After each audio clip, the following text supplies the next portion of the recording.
tambang-tambang yang tanpa izin.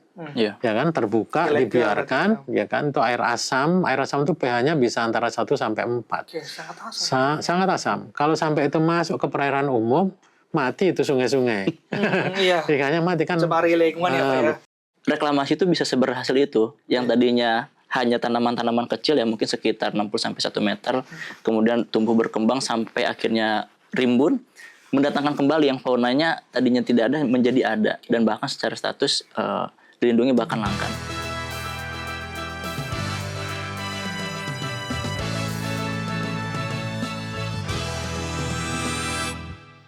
Halo Sobat Sukovindo, bagaimana kabarnya? Sukovindo Podcast and Creative Network kembali hadir. Kali ini bersama saya Ivan Mahdika Putra. Sobat Sukovindo, ketika mendengar sebuah tambang berhenti beroperasi, banyak yang mengira ceritanya selesai. Padahal sering tertinggal justru lubang tambang yang mencemari air dan bahkan mengancam kehidupan di sekitarnya. Disinilah reklamasi pasca tambang seharusnya mengambil peran. Bukan hanya sekedar kewajiban, tapi janji untuk memulihkan alam. Namun reklamasi masih kerap dipandang sebagai beban biaya. Bukan tanggung jawab bersama, negara sudah menyiapkan dana jaminan reklamasi. Tapi lahan yang belum pulih tetap masih ada. Pertanyaannya, apakah bekas tambang akan kita wariskan? Atau itu justru menjadi harapan baru? Dan siapa yang memastikan janji pemulihan itu benar-benar untuk ditepati? Untuk membahasnya, kita telah hadir di studio Kepala Pusat Studi Reklamasi Tambang IPB, Bapak Dr. Insinyur Indika Mansur, dan Mas Muhammad Hasan selaku Koordinator Reklamasi dan Biodiversity Ecoframework SBU Serko. Nah, kita sebelum berbicara reklamasi lebih jauh ya Pak dan Mas Hasan, ini kan teman-teman dari Sukovindo ini belum pada tahu mungkin ya, mungkin bisa diperkenalkan lebih detail dari Pak Indika dan Mas Hasan, kesehariannya seperti apa sih, dan nanti kita mungkin di situ akan bisa masuk kepada kenapa harus ke reklamasi seperti itu. Baik, terima kasih Mas Ivan. Jadi saya sehari-hari sebagai dosen di Fakultas Kehutanan dan Lingkungan IPB, dan saat ini juga ditugaskan sebagai Kepala Pusat Studi Reklamasi Tambang LRI LPI IPB. Jadi awalnya itu tahun 95-an kalau nggak salah. Ya. Jadi pada waktu itu ada perusahaan yang datang ke kampus, mereka menanyakan atau konsultasi bagaimana melakukan reklamasi lahan bekas tambang yang baik gitu. Nah, kemudian kami diundang ke lapangan dan wow, luar biasa. Jadi itu pertama kali kami melihat tambang dan juga pertama kali mendengar kata reklamasi. Oke. Ya, terus kemudian akhirnya senior saya ke sekolah untuk mengambil S3 dan juga untuk ke reklamasi. Saat ini juga akhirnya sekolah untuk itu. Karena sebenarnya tambang ini diperlukan. Ya kan? Maksudnya kebetulan orang tua saya di kehutanan ya, di perhutani. Jadi hampir tiap hari itu nangkepin pencuri kayu bakar, Mas. Pencuri kayu bakar. Ya kan? Ya. Nah, tapi karena pada waktu itu kereta saja kan dijalankan dengan kayu. Betul. Gitu. Nah, terus kemudian ada inovasi-inovasi baru, mulai ada batu bara dan sebagainya ini, itu memang agak berkurang, ya kan? Bahkan sekarang kan listrik pun juga menggunakan batu bara itu. Tetapi kita tahu lah bahwa dampak yang bisa diakibatkan oleh kegiatan penambangan ini juga tidak kalah besarnya. Betul. Jadi secara ekonomi besar, tetapi juga secara ekologi besar potensinya. Sehingga harus dikelola sedemikian rupa sehingga kita bisa memberikan tambang itu memberikan manfaat yang sebesar-besarnya dengan menekan dampak negatifnya begitu. Jadi sejak saat itu sebenarnya yang kami pikirkan itu bagaimana caranya agar reklamasi lahan bekas tambang itu tidak hanya sekedar hijau. Ya, tapi perjuangannya itu ya hijau ya. Kemudian biodiversity, kebetulan ya kami di kehutanan dan kebetulan tambang yang kami hadapi pada waktu itu masih di kawasan hutan ya. Jadi biodiversity, kemudian juga manfaat ekonominya.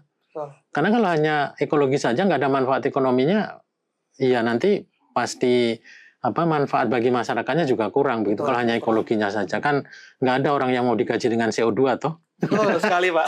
Ya, atau dengan air yang bersih kan nggak bisa juga, Iya. harus ada real money-nya. Jadi itu semuanya kita perjuangkan, dan alhamdulillah ya sampai sekarang kami bantu di pemerintah untuk merumuskan peraturan-peraturan perundangan yang biar tambang lebih produktif lagi, lahan bekas tambangnya, kemudian mengatasi dampak-dampak negatifnya. Kemudian di tambangnya kita mendampingi dengan teknologi-teknologi inovasi yang kita buat bersama teman-teman dosen maupun mahasiswa, agar implementasi dari reklamasi itu menjadi terjangkau. Oke. Kira-kira begitu. Nah sekarang ini sebenarnya kita berharap bagaimana, tadi kan Mas Ivan sudah mengatakan, reklamasi itu saat ini adalah cost center. Cost center. Cost ya. Cost. Jadi harus biaya keluar, biaya keluar. Nah, sekarang bagaimana kita merubah reklamasi ini tidak cost center, tetapi bisa menjadi investment. Investment. Nah begitu kira-kira. Oke. Mungkin sementara itu. Oke, baik. Terima kasih Pak. Jadi memang berawal atau bermula dari adanya konsultasi tadi ya Pak ya, akhirnya situ mulai terbuka nih pengertian terkait dengan reklamasi sehingga Bapak memutuskan untuk fokus di bidang tersebut. Wah, sangat inspiratif sekali ya teman-teman. Jadi untuk pengertian reklamasi dari Pak Edika kesehariannya seperti itu. Nah, mumpung ada Mas Hasan di sini. Siap. Coba saya ingin tahu nih, teman-teman juga pasti ingin tahu ya teman-teman dari Skopindo,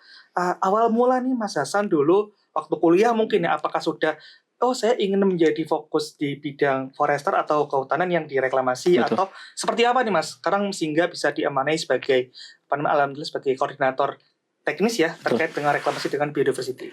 Siap. Baik Mas Ivan, terima kasih. Jadi sebelumnya Pak Erdika ini kebetulan guru saya juga ya, guru kami. Jadi memang dari masa kuliah sudah cukup mengenal beliau gitu ya, apalagi di bidang reklamasi. Nah, kemudian dengan background saya di bidang konservasi sumber daya hutan dan ekowisata, kemudian terjun ke bidang reklamasi. Jadi lokasi reklamasi juga kan sebetulnya yang sebenarnya hutan atau memiliki vegetasi tentu ada biodiversity-nya ya, karena keragaman hayati dalam baik flora maupun fauna. Dengan background saya yang di konservasi, saya memiliki daya tarik untuk mengamati ada flora fauna apa saja di area tersebut. Selepas kuliah terjun ke bidang pemantauan biodiversity ke area-area reklamasi baik itu di tambangnya nikel, tambang batu bara atau bahkan sampai tambangnya bauksit, memiliki keragaman biodiversity yang beragam gitu ya, termasuk kondisi vegetasi yang cukup beragam tergantung lokasi-lokasi dan juga tipe karakteristik tanahnya juga. Nah dari situ muncul minat dan juga ketertarikan untuk memperdalam gitu tipe-tipe vegetasi dan juga reklamasi masing-masing tambang itu seperti apa dan keragaman biodiversitasnya seperti apa. Sampai akhirnya di Skopindo untuk memperdalam itu bekerjasama lah dengan beberapa tenaga ahli untuk memperkaya informasi tersebut. Mungkin itu Mas Ivan. Oke, terima kasih. Jadi memang reklamasi ini semakin hari atau sampai sekarang sangat pesat ya Pak ya, fokusnya juga sangat rigid sekali nih. Makanya sebelum kita berangkat lebih jauh mungkin nanti bisa sharing dari Pak Erdika atau Mas Hasan mungkin landasan apa sih atau dasar hukum seperti apa sih yang ada di negara kita itu yang mengatur terkait dengan adanya kegiatan reklamasi ini Pak. Baik, ya jadi reklamasi itu sudah diatur mulai dari undang-undang ya, undang-undangnya ESDM tentunya, undang-undang nomor yang terbaru nomor 2 tahun 2025 tentang minerba. Kemudian di kehutanan sendiri, kalau misalnya ada tambang yang di kawasan hutan juga diatur juga. Itu masih ada di Undang-Undang 41 1999 ya. Kemudian diturunkan sampai ke peraturan pemerintah, kemudian peraturan menteri, keputusan menteri. Jadi memang sebenarnya pemerintah sudah menyadari bahwa tambang ini sangat diperlukan, sangat diperlukan. Di satu sisi juga ada potensi masalah lingkungan sehingga itu perlu diatur, dan peraturan itu makin hari sesuai dengan pengetahuan, pengalaman, kemampuan dari perusahaan itu dan juga pengetahuan kita ya, itu semakin meningkat lagi, sampai kalau dulu ya penting hijau lah gitu. Iya, asal hijau ya Pak. Hijau aja. Iya. Setelah itu mulai naik ke biodiversity. Harus ada nih jenis lokalnya, kan begitu kan. Kemudian nambah lagi, sekarang ada namanya bentuk lain dan sebagainya. Jadi ada evolusi reklamasi itu. Oke, berarti memang secara setiap tahun mungkin setiap periode itu akan terus dimodifikasi ya Pak betul. Terkait dengan peraturan ataupun regulasi dasar hukum yang terkait dengan reklamasi seperti itu. Dan memang untuk saat ini saya lihat di beberapa jurnal ataupun di beberapa literatur itu memang sangat banyak sekali Pak untuk di bidang reklamasi pasca tambang ya. terkait dengan keberhasilan pasca tambang, kemudian bagaimana kaidah pertambangan yang baik, tentunya itu sudah sangat detail untuk diatur dalam rekomendasi atau di dalam regulasi, ya, Pak, ya, seperti itu. Nah, untuk Mas Hasan nih, Mas, saya dengar kemarin Mas Hasan habis dari lapangan nih. Betul. Nah, bagaimana sih pendapat Mas Hasan ketika Mas Hasan berkunjung ke suatu perusahaan tambang terkait dengan reklamasi, ya, Mas? Ya. Jadi begini Mas Ipan, sebelum kita ke lokasi tambang ya, apalagi kita ke lokasi reklamasi, tentu kita akan lihat dulu dokumen yang berkaitan dengan reklamasinya ya. Salah satunya mungkin dokumen RPT atau rencana pasca tambang, kemudian dan satu lagi yang berkaitan langsung adalah rencana reklamasi. Itu dokumen yang perlu kita pelajari dulu sampai akhirnya kita ke lapang untuk melihat kondisinya langsung. Nah, saat kemarin pengalaman kami ke lapangan ya untuk melakukan kegiatan site visit di lokasi tambang, memang beberapa perusahaan akan mengacu terhadap dokumen tersebut gitu. Jadi begitu kita ke lapangan akan sesuai atau tidak dengan dokumen yang sudah mereka rencanakan. Karena kan itu dokumen ada rencana ya, sehingga pas kita ke lapangan betul atau tidak realisasinya begitu ya.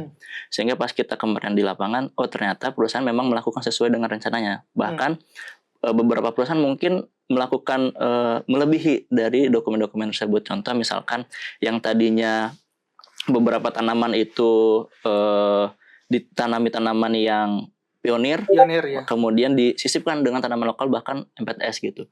Dan itu memang sudah tertera dalam dokumennya. Jadi memang sudah lengkap ya tertera di dalam rencana pasca tambang dan memang sudah dijabarkan secara detail ya Pak ya bagaimana perusahaan itu bisa menginformasikan kepada pembaca itu kegiatan pasca tambangnya seperti apa ya Pak ya. Nah, kemarin ke lapangan kemana Mas? Ke daerah mana kalau boleh tahu? Kemarin itu kayaknya kita hampir full di Pulau Kalimantan ya. Kalimantan agak ke timur. Siap, agak ke timur ya. Jadi memang benchmarknya untuk tambang-tambang di area Kalimantan. Betul. Ya, khususnya tambang batu bara ya, karena di sana banyak perusahaan-perusahaan juga cukup besar ya Pak ya. Dan secara tingkat keberhasilan reklamasi mungkin sudah bisa menjadi benchmark untuk perusahaan-perusahaan lain gitu. Oke. Menyambung dari Mas Hasan nih Pak Ardika. Jadi memang karakteristik tambang itu kan beda-beda Pak ya. Tadi Mas Hasan menyampaikan beliau main nih di perusahaan tambang batubara dan apakah menurut pengalaman dari Bapak yang mungkin sudah melalang buana nih sudah banyak ilmunya karakteristik di tambang emas ataupun tambang nikel ataupun tambang timah itu sama Pak karakteristik reklamasinya Pak seperti itu. Ya, jadi masing-masing punya tantangan beda-beda ya. Karena kalau di batubara ini biasanya tanah masam itu yang dihadapi. Kalau di nikel tidak ada tanah masam, tetapi tanah yang sangat kurus, sangat kurus. Nanti kalau di emas itu biasanya lereng-lerengnya yang tajam. Karena kan untuk menumpuk batu ya. Jadi menggali batuan untuk mendapatkan yang mengandung emas tadi, kemudian buangannya yang tidak mengandung emas kan jadi seperti gunung juga. Jadi itu steep slope itu, gitu. Tapi alhamdulillah dengan pendekatan-pendekatan sekarang ini keberhasilan sudah bisa kita lihat. Oke, betul Pak. Berarti memang sangat-sangat ini ya Pak ya, sangat-sangat beragam ya Pak karakteristik dari kegiatan reklamasi yang mungkin kita bisa lihat itu baru dari segi tambang batubara Pak ya. Perlu kita nanti lihat di tambang emas dan karakter daerah pun juga akan mempengaruhi ya Pak ya. Betul. Daerah misalnya kita bandingkan di Sumatera sama di daerah timur itu kan pasti cuaca ataupun kondisi klimatnya juga pasti akan berbeda seperti itu. Nah, ini nyambung pertanyaan juga tadi dari sebelumnya. Kalau menurut Bapak nih yang sudah berkecimpung lama di dunia reklamasi, kira-kira perkembangan nih Pak, perkembangan kegiatan reklamasi yang dulu Bapak pertama kali terjun hingga sekarang itu ada sangat signifikan perubahan nggak Pak? Misalnya dari segi teknologinya ataupun dari segi challenging-nya mungkin akan semakin meningkat seperti itu. Apakah ada faktor-faktor lain yang memang itu sangat terjadi perbedaan sekali nih waktu Bapak pertama kali terjun di dunia reklamasi sampai akhirnya pada saat detik ini Bapak masih menangani reklamasi? Iya, saya kira perkembangannya itu luar biasa karena kalau pada waktu 95 kami ke lapangan itu kontraktor tambangnya asing, kontraktor reklamasinya juga asing Pak. Masih asing Oke. Kemudian untuk mesin hidrosiding itu pun harus impor. Bahkan kompos untuk mesin hidrosidingnya itu harus impor juga. Nah sekarang kontraktor tambangnya Indonesia bangsa sendiri, reklamasinya juga bangsa sendiri. Bahkan masyarakat sekitar sudah bisa dilibatkan mulai dari pembibitan sampai ke penanaman pemeliharaannya luar biasa. Kemudian mesin hidrosiding pun sudah buat sendiri. Oh, sudah mandiri berarti apa ya? Oke. Ya, jadi perkembangan luar biasa. Kemudian yang tadinya itu tanamannya hanya turi, Kamu jadi beragam ya. sekarang kan eboni, Iya. ulin, meranti dan sebagainya sudah masuk ke tambang. Menurut saya itu perkembangan yang luar biasa. Oke, siap Pak. Jadi menyambung juga nih dari Pak Etika. Ini mungkin teman-teman di cabang yang daerahnya juga banyak pertambangan ini mungkin juga ingin tahu nih. Kira-kira nih menurut Mas Hasan nih, selaku koordinator teknis untuk reklamasi. Kira-kira ketika melihat tren saat ini Mas, ada nggak sih tantangan untuk dunia reklamasi ya, pertambangan khususnya pada aspek reklamasi itu di kemudian hari ini, biar teman-teman di cabang ataupun teman Sukovindo bisa aware ya untuk mempersiapkan langkah-langkah untuk memitigasi tantangan tersebut seperti itu. Ya, baik. Sebelum ke tantangan, pengalaman juga ya kemarin di beberapa lokasi tambang. Jadi memang perusahaan tambang itu sekarang sudah melibatkan masyarakat lokal, masyarakat sekitar tambang untuk ikut terlibat dalam kegiatan reklamasinya. Contoh, karena kebutuhan bibit itu cukup banyak untuk kegiatan reklamasi, kadang perusahaan juga melibatkan masyarakat lokal sekitar tambang untuk memproduksi bibit itu gitu. Oh, merangkul berarti. Merangkul. Masyarakat ring satu ya, Pak? Betul. Jadi dilibatkan untuk minimal melakukan pengadaan bibit atau mungkin lebih lanjutnya sebagai mungkin pelaksana juga untuk melakukan penanaman. Nah, kemudian yang menjadi tantangan mungkin ya, mungkin nanti Pak Idrika bisa menambahkan. Siap. Tantangan ke depan terkait reklamasi baru-baru ini adalah terkait kesinkronan antara data dan juga realisasi di lapangan gitu ya. Jadi kadang itu menjadi concern bahwa ketika perusahaan sudah mengklaim berhasil melakukan reklamasi, harus disupport dengan data pendukung. Baik itu data dalam bentuk laporan, apakah dalam bentuk visual, bahkan sampai peta, citra segala macam itu harus dituangkan dalam bentuk keberhasilan reklamasi. Mungkin itu salah satu tantangan ke depannya gimana perusahaan untuk membuktikan bahwa reklamasi yang mereka lakukan itu emang betul dilaksanakan dan berhasil dan dibuktikan dengan data-data pendukung. Nah, sampai dengan saat ini mungkin itu yang perlu kita tampilkan lebih lanjut ya untuk perusahaan menampilkan bahwa keberhasilan reklamasi itu memang dapat ditunjang lewat dokumen-dokumen tersebut. Itu Mas Ivan. Oke, berarti memang secara keberjalanan pekerjaan reklamasi itu sudah sangat berkembang pesat. Betul. Tantangan juga akan semakin meningkat ya. Akhirnya perusahaan-perusahaan itu melakukan suatu inovasi dan alternatif ya Bapak ya mungkin ya. Dengan cara satu mungkin merangkul masyarakat di ring satunya mereka untuk sama-sama ayo kita melakukan kegiatan pembenahan lingkungan dalam arti misalnya kayak penyediaan bibit. Betul. Ataupun segala macamnya yang terkait dengan jasa lingkungan ya Pak ya mungkin ya. Nah, berangkat dari situ Pak, mungkin kalau kita bicara terkait dengan reklamasi pasca tambang ya, kira-kira dari Pak Erdika nih, ini mungkin saya izin bertanya terkait teknis ya Pak ya. Boleh. Apakah ada dampak signifikan nggak Pak ketika perusahaan yang memang ketika sudah dilakukan penutupan itu dibiarkan saja Pak? Apakah ada perubahan secara signifikan baik dari segi struktur tanahnya ketika tidak dilakukan reklamasi ataupun habitat mungkin dari habitat biodiversity-nya atau mungkin dari akan ada peningkatan secara karbon Pak, seperti itu monggo dari Pak Dika kira-kira ada ini enggak? Ya, jadi sebenarnya kalau ada pembiaran lahan, maksudnya lahan bekas tambang di areal IUP misalnya sudah selesai tidak ganggu kemudian dibiarkan, itu sebenarnya akhirnya akan menjadi tambahan kos bagi perusahaan, ya kan? Karena dengan terbuka seperti itu erosi makin tetap tinggi, tanah-tanah akan tergerus sehingga tersisa yang tinggal ampasnya. Oh, bisa ampasnya aja, oke. Sehingga nanti reklamasinya akan mahal. Mahal. Dan karena membiarkan erosi tadi, maka kolam-kolam pengendapan lumpurnya juga cepat penuh. Berarti kan harus dikeruk. Di maintenance ya Pak ya? Maintenance. Karena kalau tidak nanti jebol, banjir, kena masyarakat. Dendanya mahal. Lebih mahal lagi. Lebih mahal lagi, betul. Kemudian ya memang biasanya kan ada targetnya. Tiap tahun itu kan tadi sudah disebutkan ada RR tadi. Itu biasanya memang malah yang terjadi sebaliknya Mas Ivan. Jadi antara Enviro dengan operation ini suka berantem ini karena kenapa tuh? Karena si Enviro-nya menyiapkan pengennya reklamasinya sekian hektar, tetapi lahan yang bisa disiapkan hanya sekian hektar begitu. Ya, jadi sebenarnya kalau yang dari pengalaman kami tentunya kita bicara ini kita disclaimer ya bahwa yang kita bicarakan ini adalah pertambangan yang memang comply pada aturan. Karena kalau yang tidak comply ya nggak usah tambang. Iya. Apa saja yang menghancurkan gitu. Menghancurkan, betul. Nah, ini yang comply. Jadi biasanya yang terjadi itu begini. Ini udah dihamparkan, dari batuan itu udah dihamparkan. Tapi kenapa nggak direklamasi? Ya karena nanti itu masih ada batuan lagi yang akan ditumpukkan di atasnya. Iya. Nanti masih akan ada di atasnya. Dan ini sebenarnya strategi perusahaan. Ya walaupun perusahaan tambang ini walaupun bagaimana kan juga yang mengerjakan ini kan ya bangsa kita juga ya Mas. Iya. Mereka kan tidak ingin merusak lebih luas hutan atau lahan yang di atasnya. Jadi dengan ditumpuk ke atas, naikkan ke atas, itu maka efisien. Lahan yang dibuka itu tidak harus besar-besar kan begitu. Nah sebenarnya yang terjadi kan seperti itu. Tetapi sebenarnya tidak asalkan memang benar ya ini tidak menjadi sekuen atau bagian dari proses tadi itu tidak masalah karena kan sudah dijaga dengan ada sedimen pond, ada titik penata, semuanya ya itu sudah dijaga di sana sehingga yang penting aktivitas apa yang ada di tambang ini tidak menyebabkan kerusakan lingkungan di luarnya itu ya gitu. Jadi sebenarnya itu. Tapi kalau misalnya emang dibiarkan ya apalagi kalau misalnya kita melihat tambang-tambang yang tanpa izin.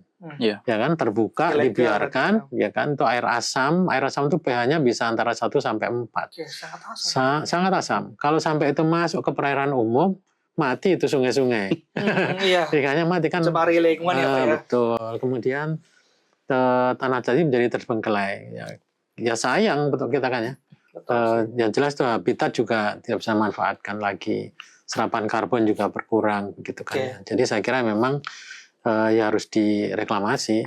Gitu. Jadi memang dari sisi lain ketika perusahaan itu ingin mereklamasi itu kan sebenarnya tadi yang Bapak sampaikan ada hal-hal yang tidak bisa teruangkan ya Pak ya. Kayak keseimbangan ekosistemnya lagi, kemudian rantai makarnya bisa kembali lagi seperti sehingga itu akan menjadi sebuah ekosistem baru yang mungkin dilakukan suksesi ya Pak ya, suksesi seperti sehingga akan lebih bagus lagi untuk dimanfaatkan untuk kemudian hari seperti itu. Nah, ini mungkin teman-teman Sukovindo nih mungkin ada yang belum pernah ke tambang nih Mas Hasan nih, bicara soal kemarin habis main di tambang nih, coba bisa digambarkan nggak Mas kira-kira kemarin Mas Hasan main ke tambang itu reklamasinya itu perjalanannya seperti apa sih? Apakah dari titik head office-nya jauh berapa jauh, kemudian tantangannya apa sih ketika kita mau melakukan kegiatan reklamasi di sana seperti itu, dan kemudian apakah pengalaman terseru nih selama beberapa saat atau periode sebelumnya Mas Hasan udah sering main ke dunia tambang tuh, pengalaman mana yang paling seru dan mungkin bisa dijadikan sebagai contoh ataupun bisa dijadikan sebagai lesson learn ya bagi teman-teman Sukovindo untuk nanti ke depan seperti itu. Jadi kegiatan reklamasi tambang itu di perusahaan tambang sudah cukup tertata ya. Karena kegiatan reklamasi itu memang harus sesuai dengan dokumen yang disiapkan ya Pak. Jadi perusahaan tambang itu akan diwajibkan untuk membuat dokumen tadi ya, rencana pasca tambang sama dokumen rencana reklamasi sebagai acuan untuk melakukan kegiatan reklamasi. Nah, di kegiatan reklamasi itu juga mulai dari penataan lahan, kemudian penebaran tanah pucuk, kemudian pengenalan erosi, air segala macam sampai dengan kegiatan penanaman. Nah, yang kemarin pengalaman Kelapang yang bikin seru adalah lokasi reklamasi itu memang beberapa memang terdapat di pinggir jalan ya. Tapi yang bikin seru adalah lokasi yang jauh dari jalan hauling. Jadi aksesnya itu yang dari jalan hauling masuk ke jalan yang makin sempit sehingga akhirnya ke lokasi reklamasi yang sedang dilakukan. Kemudian pengalaman lainnya adalah ketika ke lokasi reklamasi yang sudah dibilang cukup berhasil, terdapat fauna yang secara peraturan itu dilindungi Mas. Jadi belum expect bahwa reklamasi itu bisa seberhasil itu. Yang tadinya hanya tanaman-tanaman kecil yang mungkin sekitar 60-1 meter, kemudian tumbuh berkembang sampai akhirnya rimbun, mendatangkan kembali yang faunanya tadinya tidak ada menjadi ada, dan bahkan secara status dilindungi bahkan langka. Nah itu pengalaman menarik sih Mas ketika kita berkunjung ke lokasi reklamasi. Berarti bisa dikatakan kegiatan reklamasi itu kayak membuat rumah baru ya? Betul. Mengembalikan rumah yang mungkin dulu sempat diganggu ya Pak ya. Jadi kita sangat berjasa nih bagi lingkungan teman-teman di pertambangan yang memang pingin benar-benar concern dan bertanggung jawab ya Pak ya, di bidang reklamasi ini seperti Pak. Tadi saya sempat interest dengan Mas Hasan menyampaikan ada spesies yang dilindungi Pak. Untuk itu makanya di situ bisa dilihat bahwa dengan seberapa besar effort kita untuk mengembalikan ekosistem itu akan ada timbal balik dari segi ekologi atau mungkin dari segi lingkungan yang itu sangat bermanfaat bagi kita juga nantinya Pak, seperti itu. Nah, berbicara tentang reklamasi nih Pak, mungkin teman-teman Skopindo juga ada yang belum paham ataupun mungkin belum mengerti ya, kira-kira tahapan di kegiatan reklamasi itu apa aja sih Pak? Dan mungkin sekilas aja ya Pak ya, gambaran teman-teman biar paham nih, oh ternyata ketika kita berkecimpung di dunia reklamasi itu alurnya seperti ini. Ya baik, jadi tadi kan dimulainya dari nambangnya. Jadi pada waktu nambang itu ada land clearing, kemudian tanahnya, material tanahnya disimpan dulu, ditempatkan ke suatu tempat yang aman, kemudian baru batuan yang menutupi cadangan mineral atau batu baranya ditempatkan di tempat yang lain, dikelola lagi ya. Nah setelah itu baru diambil tambangnya. Setelah itu kalau misalnya ini memang ini baru kolam pertama, lubang pertama, yang tadi itu kan yang batuan tadi akan ditata sedemikian rupa, dicek kestabilan lerengnya dan sebagainya biar tidak longsor. Baru kemudian ditutup lagi dengan tanah, lalu direvegetasi. Gitu. Tapi kalau pada areal tambang yang berikutnya, maka ini kan dipindahkannya ke lubang yang sebelumnya. Itu yang namanya backfilling.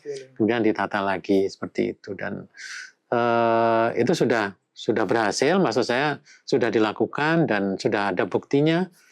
Ya beruntung kita ini tambang-tambang kita ini beroperasi mulai rame sekali itu kan sudah tahun 2000-an Mas. Ya kan, sehingga kita bisa belajar dari tambang-tambang di luar negeri yang sudah dari ratusan tahun yang lalu, bagaimana mereka lahan-lahan bekas tambang tadi kan menjadi terbengkelai.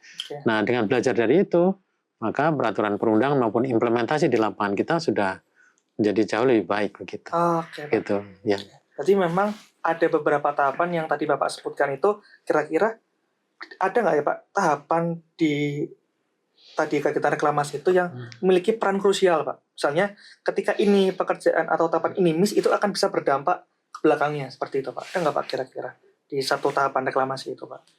Atau mereka sama-sama memiliki porsi yang sama-sama gini? Iya, sama-sama pentingnya, tapi memang yang kalau kita mau ringan dan untuk menentukan keberhasilannya tinggi, itu tentunya ada di penataan lahannya. Karena kalau penataan lahannya tidak benar, sudah ditanam dengan baik, longsor. Atau sudah ditanami ternyata tergenang, sehingga tanamannya mati semua. Kan begitu. Jadi itu hal-hal yang yang harus diperhatikan. Seluruh rangkaian itu penting.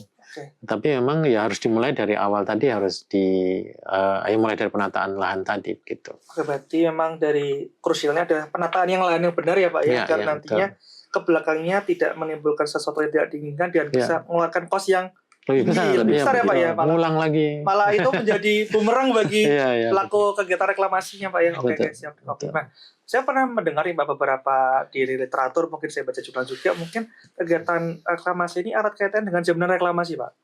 Nah, jaminan reklamasi itu mungkin bagi yang teman-teman dari Skopindo ada yang belum tahu, mungkin bisa digambarkan nggak sih Pak, jaminan reklamasi itu apa dan apa sih fungsi dari jaminan reklamasi itu untuk kegiatan reklamasi Pak? Seperti itu. Iya baik, jadi jaminan reklamasi itu sebenarnya ya namanya jaminan reklamasi.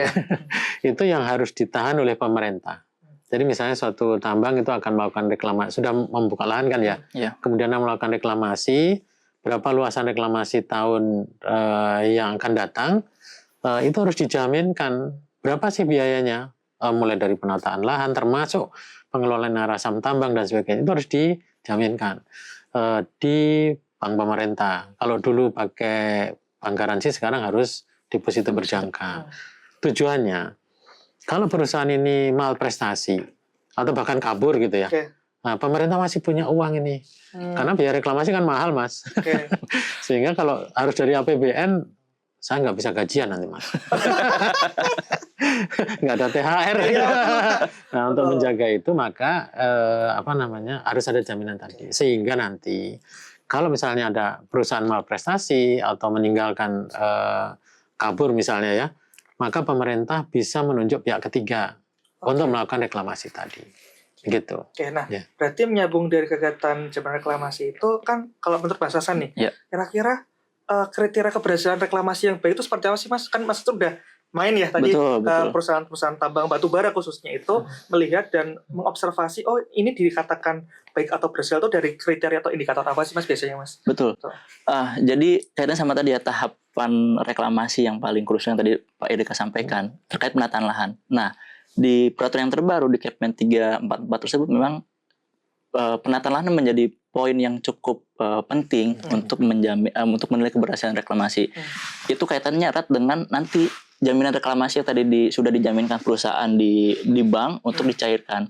Jadi kalau misalnya perusahaan sudah berhasil melakukan penataan lahan, itu kurang lebih mungkin bisa 60% ya Pak ya, di awal pencairannya untuk jaminan reklamasi. Sehingga penataan lahan ini menjadi tahapan yang paling krusial gitu Mas untuk kegiatan reklamasi. Kemudian selanjutnya indikator lainnya adalah terkait tanaman pionir yang ditanam, kemudian ada juga pengolahan sedimentasi, erosi dan sedimentasi, kemudian adanya juga tanaman lokal ataupun MPTS yang ditanam, sampai dengan tingkat tutupan tajuk dan juga keberhasilan reklamasi itu sendiri.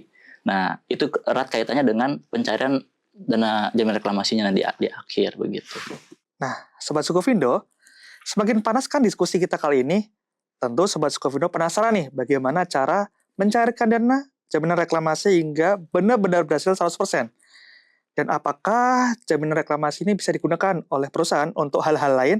Pastikan Anda terus mengikuti episode Space berikutnya. Sampai jumpa! Jaminan reklamasi yang tadi sudah dijaminkan perusahaan di bank untuk dicairkan, itu kurang lebih mungkin bisa 60% ya Pak ya? Itu tergantung dari keberhasilan dulu ya? Betul.